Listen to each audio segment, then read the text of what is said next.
அண்ணே நாளைக்கு பண்டிகைல ஊரில் திருவிழாலாம் நடத்துவாங்க. நாளைக்கு ஒரு நாள் நான் ஊருக்கு போயிட்டு வந்துடுவானே. டேய் நாளைக்கு இங்கேயும் பண்டிகை நாள், நாளைக்கு தான் கஸ்டமர் அதிகமாக வர நாள். நீயும் போயிட்டுனா இந்த வேலையெல்லாம் யாரா பார்க்கறது? நாளைக்கு வந்துரு, இன்னொரு நாள் வேணா லீவ் எடுத்துக்கோ. சரிங்கண்ணே. அண்ணே நேற்று கடைக்கு நிறைய கஸ்டமர் வந்துட்டாங்கண்ணே. சேல்ஸையும் பார்த்துன்னு அக்கௌண்ட்ஸையும் பார்த்துன்னு என்னால் நீங்கள் எல்லாம் ஒன்றுமே முடியல. ஏன்னா நேற்று கடைக்கு வரல? உடம்பு எதுவும் சரியில்லையா? அதெல்லாம் ஒன்றும் இல்லைப்பா, நேற்று பண்டிகை நாளில் வீட்டுக்கு சொந்தக்காரெலாம் வந்துட்டாங்க.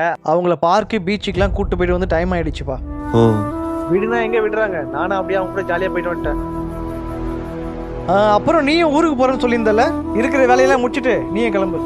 நான் ஊருக்கு போகலண்ணே. ஏன்பா?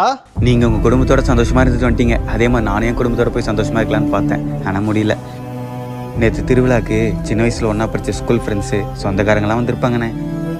போயிட்டு அப்பா அம்மா மட்டும் தான் பார்க்கணும். எனக்கு ஞாயிற்றுக்கிழமை லீவு தானே, நான் அப்போ போயிட்டு பார்த்துட்டு வந்துடுறேண்ணே.